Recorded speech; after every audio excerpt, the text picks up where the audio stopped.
जब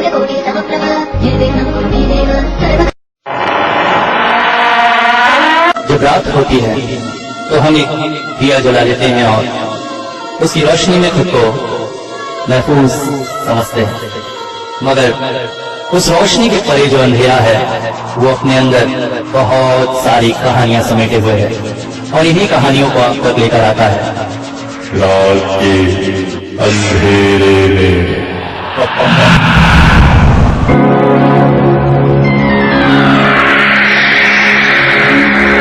दोस्तों, कुछ ग्रामीण इलाकों में निशिडाक के बारे में सुनने में आता है। लोगों का मानना होता है कि रात में अपने किसी परिचित की आवाज में बुलाया जाता है और जब इंसान उस आवाज के पीछे जाता है तो फिर कहीं गायब ही हो जाता है। कुछ लोगों की तो मौत भी हो जाती है या वही फिर निशिडाक बनकर किसी और को बुलाते। आज की कहानी ऐसी ही कुछ। डॉक्टरी पास करने के बाद मुझे इस गांव में पोस्टिंग मिली। कहा कुछ नहीं जा सकता था, इंटर्नशिप में हूं, इसलिए मजबूरी में इस गांव में ही काम करना पड़ रहा। वैसे माहौल बुरा नहीं है और भी बहुत अच्छे डॉक्टर्स हॉस्पिटल में साथ में हैं, मगर शहर का माहौल शहर का ही होता है। वैसे मैं प्राइवेट प्रैक्टिस नहीं करता हूं, मगर गांव में गाहे बगाहे ऐसी परिस्थितियां निर्मित हो ही जाती हैं कि किसी को देखने जाना पड़ जाए। किसी को बहुत ज्यादा लूज मोशन से डिहाइड्रेशन हो गया, किसी को टाइफाइड की वजह से बिस्तर से नहीं उठ रहा है, किसी को तेज बुखार। ऐसे में लोगों की मदद मजबूरी में करनी पड़ती है और इसके लिए मैं अपने साथ बैग में हमेशा एक सलाइन बॉटल, मेडिसिन्स, इंजेक्शंस वगैरह रखे ही रहता हूं। अक्सर रातों को लोग साथ बुलाकर ले जाते हैं। आज भी ये व्यक्ति वैसे ही मुझे बुलाने आया था, मगर चलते चलते ये कहाँ आ गया मैं। ये तो बिल्कुल गांव के बाहर जंगल सा इलाका लग रहा है। अंधेरे में टॉर्च की रोशनी में मैं उसके पीछे पीछे चला जा रहा हूं। आज बड़ी वाली टॉर्च लाना भी भूल गया था, छोटी टॉर्च की रोशनी ही लिए जा रहा हूं। रोशनी में न तो रास्ता स्पष्ट दिखाई दे रहा है, न ही वो व्यक्ति जो मुझे लेके जा रहा है। बस इतना समझ में आया है कि सर से लेकर पैर तक उसने अपने आप को एक चद्दर में ढक रखा है और चद्दर शायद सिर्फ उसने चद्दर ही पहना हुआ है और कोई कपड़े नहीं लगता है। मगर इस पेंसिल टॉर्च की अस्पष्ट रोशनी में कुछ दिख भी तो नहीं रहा है। मगर उसे कोई तकलीफ नहीं है, वो बड़ी आसानी से चलता चला जा रहा है। मैंने थक हार कर उससे पूछा, अरे और कितनी दूर जाना है भाई? ये तो बस आ गए, उसने एक अजीब से आवाज में बात की। मैं भूत प्रेत वगैरह को नहीं मानता हूं, क्योंकि मेडिकल कॉलेज में न जाने कितनी ही लाशों का डिसेक्शन किया है, मगर ऐसी परिस्थिति में पढ़ूंगा ये कभी नहीं सोचा था।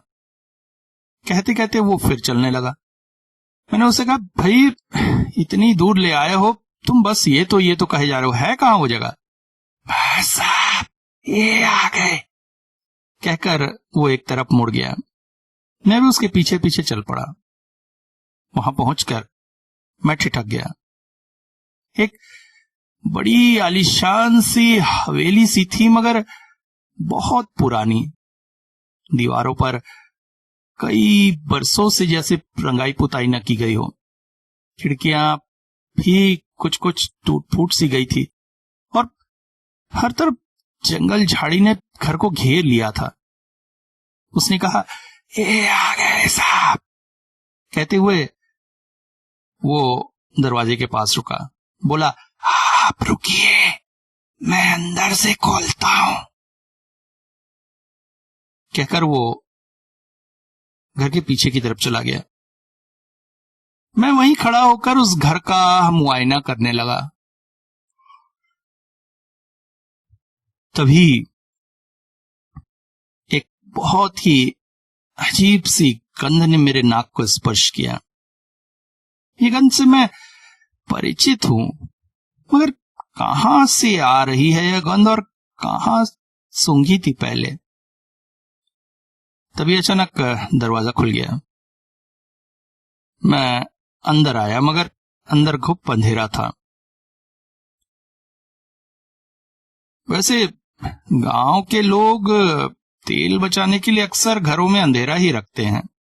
शाम ढलने से पहले अपने सारे काम कर लेते हैं और अंधेरा उनके सोने के लिए होता है। यही सोचकर मैंने आवाज लगाई, अरे कहाँ हो आप? तभी ऐसा लगा जैसे घर के अंदर बहुत सारे लोग इधर उधर चल रहे हैं। समझ में आया शायद घर की महिलाएं मेरी आवाज सुनकर इधर उधर पर्दे में हो जा रही हैं। थोड़ी देर इसी हरकत के बाद अचानक उस व्यक्ति की आवाज आई, आइए इधर। सुनिए, एक रोशनी का इंतजाम करिए। अंधेरे में मैं मरीज का परीक्षण कैसे करूंगा? आज मैं बड़ी टॉर्च भी नहीं लाया हूं। सब व्यवस्था है मरीज के कमरे में। असली में एक ही लालटेन है ना, तो वहीं रखी है। कहकर वो मुझे अपने साथ सीढ़ियों से ऊपर ले जाने लगा। टॉर्च की मध्यम रोशनी में बड़ा संभल संभल कर सीढ़ी चढ़ना पड़ रहा था। समझ में आ रहा था कि सीढ़ी बहुत साल पुरानी है। तभी एक कमरे में हल्की रोशनी दिखी। कमरे में अंदर गया तो बेड पर एक आकृति लेटी हुई थी, जिस पर चादर ढका हुआ था। आसपास कुछ महिलाएं भी खड़ी और बैठी थी, जिनके चेहरा घूंघट से ढका हुआ था। मैंने यही है मरीज पूछने के लिए मुंह उठाया ही था कि वो व्यक्ति गायब हो गया। अब वैसे महिला को देखकर और बेड पर लेटी आकृति के हाथों में चूड़ियां देखकर मैं समझ गया था कि किसी महिला का इलाज करने ही मुझे यहाँ लाया गया। और एक डॉक्टर होने के नाते महिलाओं से कुछ पर्सनल क्वेश्चन तो पूछने ही पड़ते हैं। गांव में ऐसे में माता पिता अक्सर उस कमरे से हट जाते हैं। हाँ, पुरुष डॉक्टर होने के नाते महिला का परीक्षण करते हुए मुझ पर नजर रखने के लिए कुछ और महिलाओं को अवश्य छोड़ गए थे। गांव में इन सब बातों से मैं अभ्यस्त था। मैंने उनसे पूछा, हुआ क्या है इन्हें? मगर किसी भी महिला ने कोई भी प्रत्युत्तर नहीं दिया। अपितु वो गंध अब और तेज हो गई थी। मुझे एक पल को ऐसा लगा कि कहीं जाकर उल्टी कर लूं तो अच्छा लगे, मगर अपने डॉक्टर होने के नाते अपने आप को संयत कर मैंने हाथ पकड़कर नब्ज देखनी चाहिए। मगर ये क्या, हाथ तो ठंडा है, बिल्कुल ठंडा। ओह, लगता है मुझे आने में देरी हो गई। मैंने उन महिलाओं से कहा, आप लोगों ने मुझे बुलाने में देर कर दी। ये तो अचानक ही वातावरण बदल गया। खाट पर पड़ी वो आकृति धीरे धीरे चादर से बाहर आने लगी और जो कुछ मेरे सामने था वो मेरी विज्ञान सम्मत बुद्धि को पूरी तरह से नष्ट कर दे रहा था। ऐसा लग रहा था जैसे एक सड़ी गली लाश खाट के ऊपर खड़ी हो रही है। उसके हाथों में मांस गल चुका था और हड्डी दिखाई दे रही थी। उन्हीं हड्डियों में लटक रही थी वो सोने की चूड़ियां, लालटेन में जिनकी चमक मेरी आंखों को चौंधिया रही थी। उसका चेहरा आधा इंसान आधा कंकाल था, मांस गल चुका था। उसने मुंह खोला, मुंह से जैसे बिलबिलाते हुए कीड़े गिर रहे थे। उस आकृति ने चिल्लाते हुए कहा, मुझे कब्र दे, कब्र में डाल मुझे, मुक्ति दे। मैं जैसे कुछ समझ नहीं पा रहा था। ये क्या हो रहा है मेरे सामने? कोई फिल्म चल रही है? कोई मुझे डराने के लिए ये सब आयोजन किया गया है या क्या है? इससे पहले मैं कुछ समझ पाता, वहीं मैं बेहोश होकर गिर पड़ा।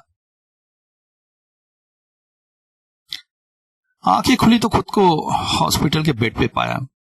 मेरे हाथों में सलाइन ड्रिप चल रही थी। आसपास मेरे कुछ सहकर्मी खड़े थे और एक ग्रामीण सा उधर बैठा हुआ था। मेरे मित्र ने मेरे मुंह पर थर्मामीटर लगाया और निकालकर कहा, 99। बुखार उतरा है। कल रात से बुखार में तप रहे थे तुम, पता है? मैं यहां कैसे आया? अचानक ही वो ग्रामीण सा व्यक्ति बोल पड़ा, आप उस बंगले के सामने बेहोश पड़े थे। हाँ, मैं उधर ही रहता हूं। आपको वहां पड़ा पाया तो उठा कर ले आया। मगर आप वहां कैसे चले गए थे? मैं तो मरीज देखने गया था। तो आप भी दूसरे डॉक्टरों की तरह वहां तक पहुंच गए। आपसे पहले भी बहुत से डॉक्टरों को वहां बेहोश पड़ा हुआ पाया। मैं वहां पास ही में रहता हूं, इसलिए सबको हॉस्पिटल ले आता हूं। मगर क्या था वो सब? अरे बाबू, क्या बताऊं। आज से कई साल पहले वो एक अंग्रेज साहब का बंगला था। उनके एक नायब थे, अहमद खान नाम के। उनको खुश होकर भारत से जाते जाते वो ये बंगला दे गए। अहमद खान बहुत ही क्रूर स्वभाव के व्यक्ति थे। उनसे पूरा गांव डरता था। उनकी एक विधवा बेटी थी जो अपने ही एक नौकर के प्यार में पड़ गई और उसके साथ भाग गई। अहमद खान ने दोनों को पकड़ लिया। नौकर का तो पता नहीं, मगर बेटी को घर में ही नजरबंद करवा दिया और नीम हकीम के जरिए उसका गर्भपात कराने की भी कोशिश की। आप लोग क्या कहते हो उसे? एबॉर्शन। मगर मामला जब संगीन हो गया और बेटी की जान पे बनाई तो अहमद खान डॉक्टर लेने दौड़े।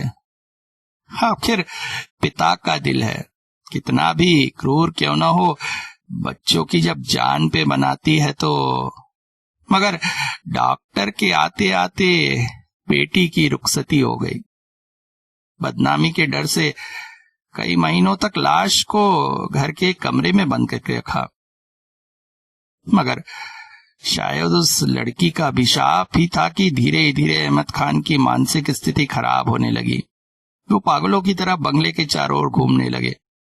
घर में लाश की सड़ने की बदबू से बाकी रिश्तेदारों और बच्चों ने वहां से चले जाने में ही भलाई समझी। कुछ रिश्तेदार उनके साथ ही रहे जो शायद मारे गए या क्या हुआ पता नहीं। एक दिन अहमद खान भी गायब हो गए। बहुत मुश्किलों से उस लाश को ढूंढने की कोशिश की गई, मगर वो भी नहीं मिली। तब से कहते हैं अहमद खान की आत्मा डॉक्टरों को अपनी बेटी का इलाज कराने के लिए वहां लेकर जाती है और बेटी का वो बिना कब्र पाया शरीर कब्र देने के लिए गुहार लगाता है। सुनकर मैं आश्चर्यचकित था, मगर आसपास के डॉक्टरों के चेहरे पर भाव देखकर समझ गया कि कहानी वो पहले सुन चुके हैं। मैंने उस व्यक्ति से पूछा, आप वैसे कौन हैं?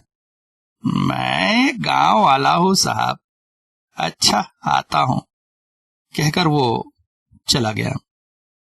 मेरे एक सहकर्मी ने कहा, मुझे लगता है ये अहमद खान का ही कोई वंशज है, वहीं आसपास कहीं रहता होगा, तभी इसे पूरी कहानी पता है। चलो कम से कम लोगों की मदद तो कर रहा है हॉस्पिटल लाने में। तो महाशय आज के बाद रात की किसी कॉल पे नहीं जाओगे? मैंने कहा रात क्या, अब तो दिन की कॉल लेने में भी डर लगेगा। करवट लेकर मैंने आंखें बंद की ही थी कि अचानक मुझे समझ में आया कि वो अजीब सी बांस कहां से आ रही थी। कॉलेज के दिनों में हम लोग जब मॉर्चरी के सामने से गुजरते थे और सड़ी गली लाशें पड़ी हुई होती थी तो ठीक वही बांस मॉर्चरी से भी आती थी।